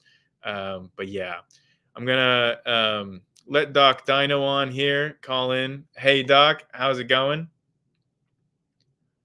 All right. Well, that was awesome. Doc was doing well. um, but yeah, that was a fun one, guys. I thought that was pretty entertaining. We've got a couple other calls here, but I think I'm just gonna probably start to wrap it up here because I think that was our entertainment for the evening. I'm glad that Jungle called in. That was a pretty fun, lively discussion about some very level-headed, evidence-driven conclusions about. No, I can't even. Oh, looks like we have a new caller here. Who is this? Fides et ratio. Hey, do you hear me? Yes, I can. Okay. Yeah, I just wanted to ask you, like, I'm a theist, Okay. uh, and I wanted to ask about like your view on like consciousness. Because if I Okay. understand neurology right, they're claiming that it doesn't even exist, that we're not actually conscious. It's like an illusion, and that seems weird to me. Well, it depends. Okay. If you're talking about consciousness as being like the subjective experience of qualia, I definitely experience that kind of thing. I mean, that is a thing that I experience. So, I mean, that's if you're saying that's consciousness, then consciousness exists. There you go. Right, right. But materialists say that that's not possible. That that's like an illusion. I We're not actually I mean, conscious I'm of a it. physicalist. You might call me a materialist, and I say that that's possible. So I don't know who you're talking to that says that's not possible, but No, I but think it's it's very just possible. a lot of material. I'm sorry, a lot of materialists take that approach to say that it's just an illusion. Well, I mean, sure. I mean, aspects of it are illusory, such as like, I may have the conscious experience of coming to a decision, but in reality, that could have been an unconscious process that the left brain interpreter in my head basically construed as a narrative of a conscious pathway of decision making. So there are illusions that come about in consciousness, but the actual experience of consciousness, the subjective experience of qualia, is something that I experience. It's a real phenomenon, and it's the result of brain activity. Fair, fair. It seems weird to me to just say because it doesn't exist at the same time, right? Because it's not like like if you think of something, Yep. um that thing doesn't just exist because of that. Well, it exists insofar as the neural activity exists in the real world. It is a real physical thing that's happening in my brain that I'm experiencing as that thought. Yeah, I don't know. It's like if I think of a green triangle, like it doesn't Mhm. exist, yet I'm aware of it. I Yes, don't know. the thought of the green triangle does exist, but the green triangle itself does not. I don't I don't think that's very confusing. No, no, but it's like you're saying we are conscious and our thoughts are real, but then they're not real, and it's just like electrical signals. Why does that make it not real? Because there's electrical signals in like computers, but computers are not conscious. Yes, because the electrical signals in the computer are not the same patterns of activity in a brain. They're just doing different things. The Okay, brain is generating consciousness, the computer is not doing that activity. Okay? Like these are just okay, different yeah, activities. The computer's not doing consciousness. okay, fair. Another thing I would ask is why would consciousness even exist? I guess because evolutionary, wouldn't it just make sense if we were just not conscious like computers? Like why? Okay. So yeah, what's the evolutionary advantage to Yeah, consciousness? exactly. I've been What is the thinking about this a lot recently, and this is where my current line of thinking is. I don't think that there's a consensus answer for you. Like, I don't think that there's in the scientific consensus in evolutionary biology. I don't think that there's like here's the consensus for what is the evolutionary advantage of consciousness. But I do have some thoughts. Again, these are my personal thoughts. This is just my train of thinking about it recently. But the one major difference between computers and the kind of intelligent problem solving that computers do versus the kind of intelligent problem solving that conscious brains do is energy efficiency. Computers require a lot more energy than brains do to solve problems. So while I do think that you could theoretically have like an intelligent humans evolve that were not conscious, I think it would require a lot more energy to solve those problems. Like in order to solve so many general problems, like and be able to apply your problem solving to so many different scenarios, I think it's more energetically efficient to, instead of developing a bunch of solving algorithms, developing like pathways and patterns that generate consciousness is a more energy efficient way to get at that same amount of problem solving with a lot less energy investment. Like there's a lot more general problem solving capabilities or like forward thinking strategies that a conscious brain can do versus an unconscious brain with the same level of energy expenditure. So that would be the line of thinking that I think is where currently I'm how I'm thinking about the problem. Okay. I think that there's I would say uh I'm thinking. Give me okay, a yeah, second. no worries. I was gonna say that like because you're basically talking about like, you know, why aren't we philosophical zombies like pea No. zombies? Okay, okay, I got it. So, It's okay. like, we could have done the exact same sort of like a non-conscious machine can do the exact same computations like computer acts that our brain is doing. I just Yeah. don't see the advantage of it being conscious unless Did you I hear don't what see I it was just talking about energy expenditures? Like to solve the same kinds of problems that conscious beings solve for a so non-conscious how does computer our brain requires a consume whole less lot more energy? energy. Why does our brain consume less energy by being conscious? I don't understand that. I'm sorry. Because rather than having to set up the framework for solving each individual problem, like you have to have a certain algorithm to solve this niche problem, if you just have a pattern that is developing a conscious awareness, you have a sense of self, a subjective experience that's occurring to you, that's going to kickstart a more generalized sense of self preservation, which can cause you to do a lot more complex behaviors than if each and every one of those behaviors had to be pre programmed in for every single scenario out there. If you just have a generalized sense of self, that allows you to react to a much wider array of different stimuli than if you had to pre-program your response to each individual stimuli one at a time. You see what I mean? But isn't that the claim that the brain is pre-programmed, that all our thoughts are determined by genetics and environment? Yes, but the idea is that you don't have to pre-program for each individual scenario. You just program in a sense of self, and that leads to Right, but more self-preservation. Like a computer, a non-conscious computer doesn't have a sense of self-preservation. You can still pre-program in a bunch of behaviors that will effectively preserve itself, but without having a more general sense of self-preservation. You have to account for each and every one of these scenarios one at a time, rather than just having a generalized approach that can handle a bunch of different situations.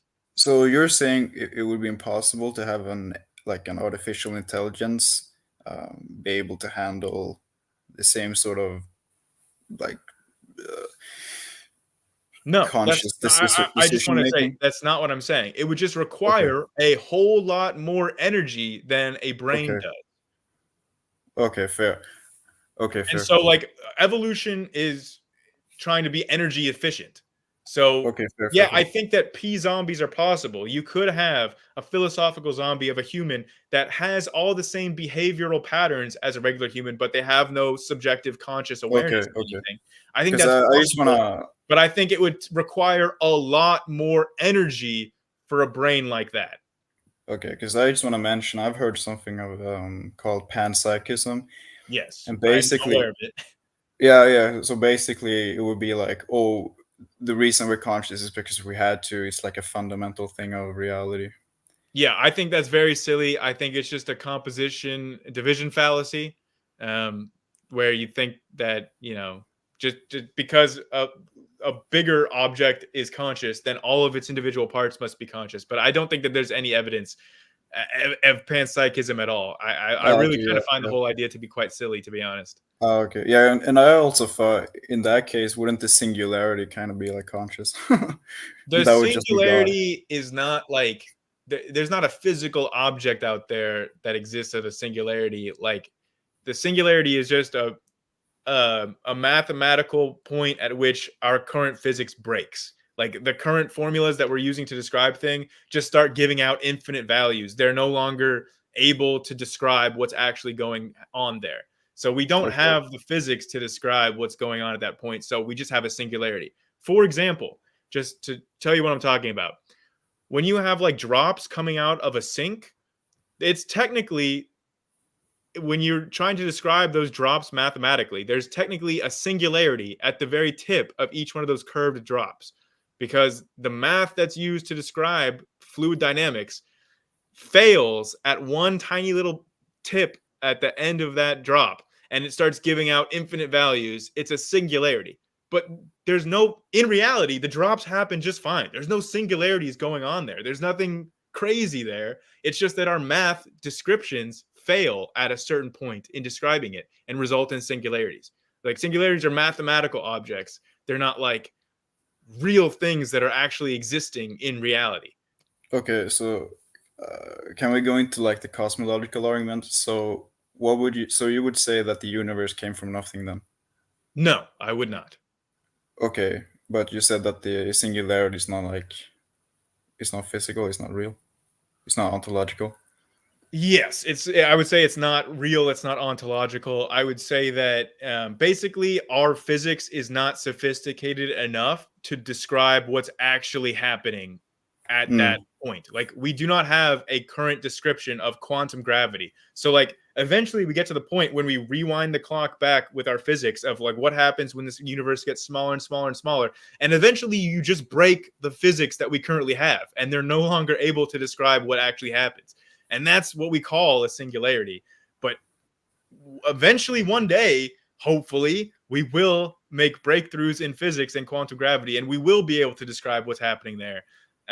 But in terms of being able to make claims about what was going on there, we literally do not have the Okay, physics to make such claims. So I couldn't say that the universe came out of nothing because, like, we literally cannot describe what was happening, like, even in the first few moments after this t=0 moment. okay. Can I ask you to do a little philosophical speculation? So, Sure. would you say that it's like material? Um, like Because what is because material?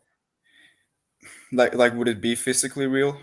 Because or like could it? Because when we rewind the What could clock, what? you What know, are you things talking about? What's become the subject of this sentence? basically like when we rewind the clock, we start losing these like things become timeless, immaterial, etc. They sort of lose these properties. So I'm just Well, asking, what do no, you I mean, think? I wouldn't agree with that. It's not like the things are starting to lose its properties. It's that our mathematical descriptions are breaking down to where they're no longer capable of describing what's actually happening.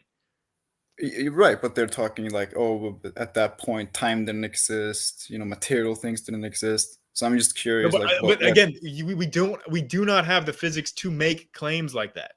Like our physics breaks I down, okay. I'm and so sorry. we I'm can no sorry. longer make claims about what is going on there. So you I'm can't sorry. say like, I just read an article where like by Stephen Hawking talking about this, like how at that point, you know, there's this timeless, immaterial, etc. So I was just under the impression that you could say things like that. yeah, I mean, I don't know. Physicists can say some very poetic things sometimes. I would have to see exactly what Stephen Hawking said, but at the Okay. same point, I know that Stephen Hawking did not have the physics to describe what was going on in those moments. So I don't know Okay. what his claims are about what he's describing there, but like again, nobody's had a theory of quantum gravity. So it's not Okay. like there Okay. can be any accurate description of what's going on at those very earliest moments.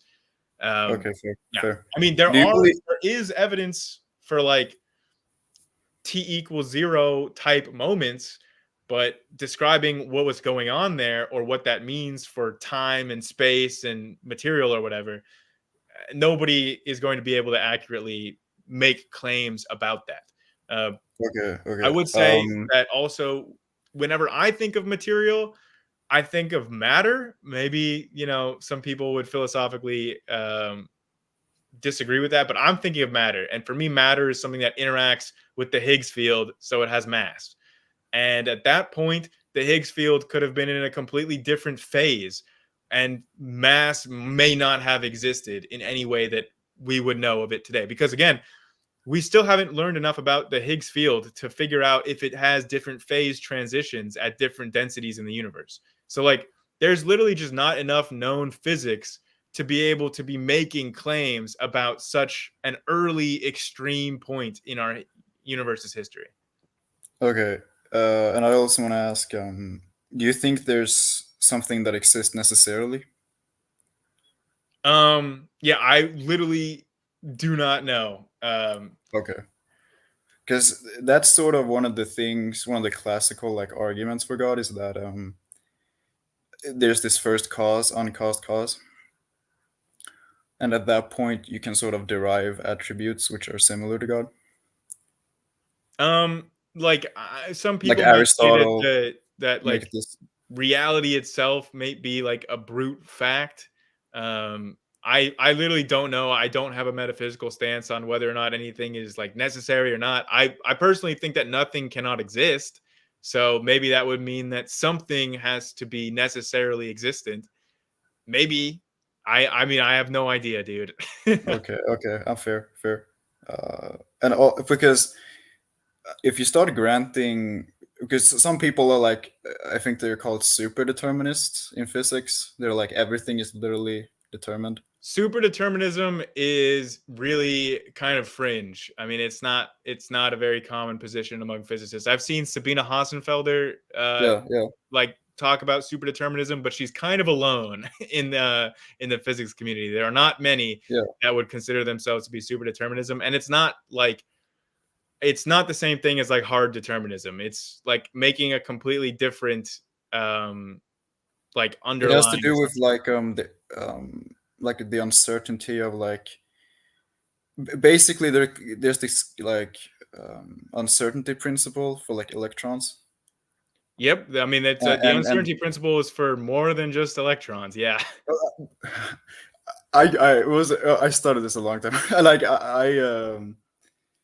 it was a long time ago. I was in school, but Yeah, that's okay. um uh I mean, and basically, like the basically it's uncertainty principle is basically that, and there's um, things that are indeterminate and yeah, like basically like basically things super. cannot be localized to one specific position because it takes so much energy to localize something that its momentum just becomes totally out of control. And you can only localize something to so high a degree until like you just cannot be certain about the energy of its momentum. Right, right, and the super determinists are saying that it is like um determinate, it is determinate. There's no indeterminism in that. No, I don't think that's my understanding of super determinism. I'm Okay. still a little bit shaky about what exactly Sabina Hassenfelder is describing when she talks about super determinism, but it does not violate the Heisenberg uncertainty principle.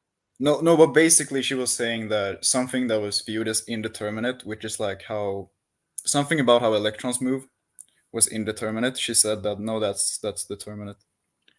So the way that like electrons are described by like a wave function, and the way that wave functions change over time is like determinate. It is like Schrodinger equation evolves in a determined way, but whenever you actually like interact with this wave function through like just a particle hitting it, like a scattering, or if you measure it or whatever, then the wave function, quote unquote, collapses. This is not like a real process going on. It just is an update in your knowledge that you use to describe it mathematically. But when that happens, the measurement you get, like the results that you get, is a probabilistic. Like you have a 60% chance of this happening and a 40% chance of this other thing happening. And you can't determine which of those two probabilities will happen. So that's called like the measurement problem, the Born rule. So yeah, there is this sort of indeterminacy on the level of like interactions in quantum mechanics between individual particles. But when you have large groups of particles, it becomes very determined how they will react. Like I said, like 60% this way, 40% this way. If you have 100 particles, 60 of them will do that, 40% of them will do the other thing. That's determined. Like that is like you have this determinism emerging at larger scales. Okay, and okay, so I want to get off that, but so you were unsure if you believe like hard determinism or if there's like true contingency and stuff. I lean more toward determinism than I think most people do, because, like I said, like on larger macro scales, when you have groups of particles, things look pretty determined from like the laws of physics. Like if I hit like a little billiard ball one way, it's not going to do something surprising. It's going to follow the laws of physics in a determined way. Right, right. And then I want to ask like because one variant of the teleological argument is about the constants. Like what determined the constants?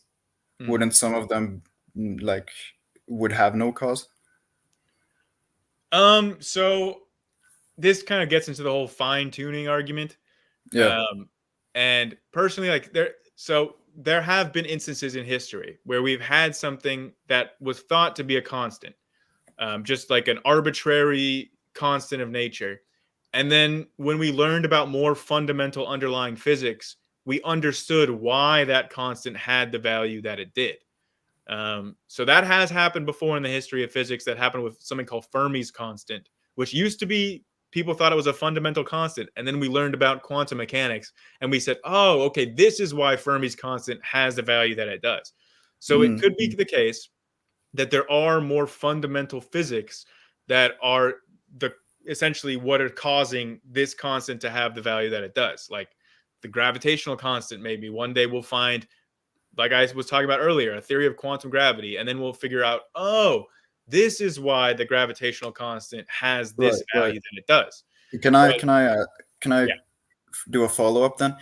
But don't you just appeal to another constant? Because if you have a formula now that describes why a constant is what it is, it would have to be like variables and a constant. Or if it's just pure variables, all of reality becomes like yeah. not So and there are still fundamental constants in physics. I'm not saying that all right, right. constants have figured out to be not fundamental. And what I guess my question would be, what determined them? Right. So I think it's an interesting question to ask. Ultimately, my approach in thinking about those kinds of questions are like, do I have any reason to think that the constant could be a different value? Like, is there any logical reason or empirical evidence that these constants could actually be different values? That's kind of where I'm at with it at this point in hearing these fine tuning arguments. I'm Yeah, like, yeah, yeah. yeah, like, okay, if I changed a 3 into a 6 in this equation, suddenly the universe cannot support life. I'm like, okay, that's interesting, but like, is there any reason for me to believe that this 3 in this equation could actually have been a 6? I'm like, okay, well, every time it's ever been measured, it's always a 3. It's never been measured as anything else. And is there a logical reason to think that it could be different? I don't know. I mean, just because you can change a number in an equation doesn't mean that these things could actually be different in real life. Well, Like, I mean, the thing is that we could definitely think of it. and that's something that doesn't apply for like, for example, I can't think of a square circle, Mm-hmm. but I could imagine like a different gravitational constant. Yeah, but just because you can imagine something doesn't mean that it's possible, But it right? doesn't mean that it's more reasonably thought of as possible. I really don't know. I mean, like, I could Okay. imagine that there's a third electric charge, True. and there's I'm there's a, not there's saying a it's plus, necessarily and true. there's I'm a just minus, and there's a dividing sign charge. I could imagine that. It doesn't mean that it's like a possible thing, I guess, or it no, no. doesn't But mean I'm that there's saying any reason for me to even think about the possibility of it. I mean, sometimes it can be a productive line of thought to think, why are there only two kinds of electric charges? And that can lead you to some really interesting discoveries. But like, I don't know. I just don't see any reason why I should think of these constants as being fine tuned. Like I don't see any reason why I should think of them as these dials that need to be dialed in for the specific values that they are. Like I just don't see any reason to think that way. well, okay. Then you would also agree that there's nothing that says they could not have been different. Yeah, I mean, except for Okay. like all of our evidence that every time we measure them, we always get the same value. So that Right. to me is evidence that The, they're the claim always is, that same value. but the claim is not that they're arbitrarily determined at every moment. We agree maybe that they're set in stone to be something, but the exact value we're talking about, like why just one, why just this value? Yeah, I mean, I get that it's like could be a valuable question to ask because it can lead to some actual like discoveries about like the Fermi's constant. They figured out why that value was the way it is because they've learned more fundamental underlying physics. So it can lead to some interesting Right, but I'm discoveries. talking about the fundamental, like the ones at the Well, we absolute thought bottom. that that one was fundamental. I mean, we still don't have like the Okay, fundamental but physics of the universe. I mean, we've got stuff that's pretty fundamental, but there could be something more fundamental underneath, like that physics that doesn't doesn't even solve the involve problem. space or time at all. If you just appeal to something else that is fundamental, then that's just the same problem. Then okay, what determined this, and then you can just keep going forever, I I mean, guess. potentially, or it could be the case that when we get to actual fundamental physics, like there aren't any fundamental constants in that physics. I don't know. I mean, we need a new Okay, mathematical structure that like quantum mechanics can emerge out of, and we don't have it yet. So like, I okay, can't really make claims about like what it would be like. okay, fair, fair. So Um, I usually cap these things at around 2 hours. So I think I am. I mean, oh, okay, this was okay, actually a really interesting, compelling conversation, and I really okay. appreciate you calling in. Um, so Yeah, sure. I yeah, can catch another show if I can, if you yeah. want. Feel free to call back in because you actually, I mean, we bounced a lot around from all kinds of really different interesting subjects. I really liked this conversation. It was a lot of fun in comparison to the previous one, which was a Yeah, I so saw that yes, one. I thank you for calling in, and yeah, maybe join a stream in another week. So thanks for coming on, guys, and thank you for everybody that was here in the chat, going through the science news, doing 2 call-ins this week. Had a lot of fun on this stream, so please share the stream around, like the video, and comment. I always like reading y'all's comments, and it's really good for the algorithm to like and comment for the video. So if you want to help the channel grow, please like and leave a comment, even if it's like good job or something that maybe that you learned from today's stream or something that you're curious. Maybe you didn't quite want to call into the show, but you still had a question. I will answer your questions in the comments, so please leave them. And yeah, I will be back next week to discuss all the science news that happens between now and then. So come back next Thursday, 7:30 Central Time, and I will see you all then. Thanks for coming. And remember to stay learning and stay curious.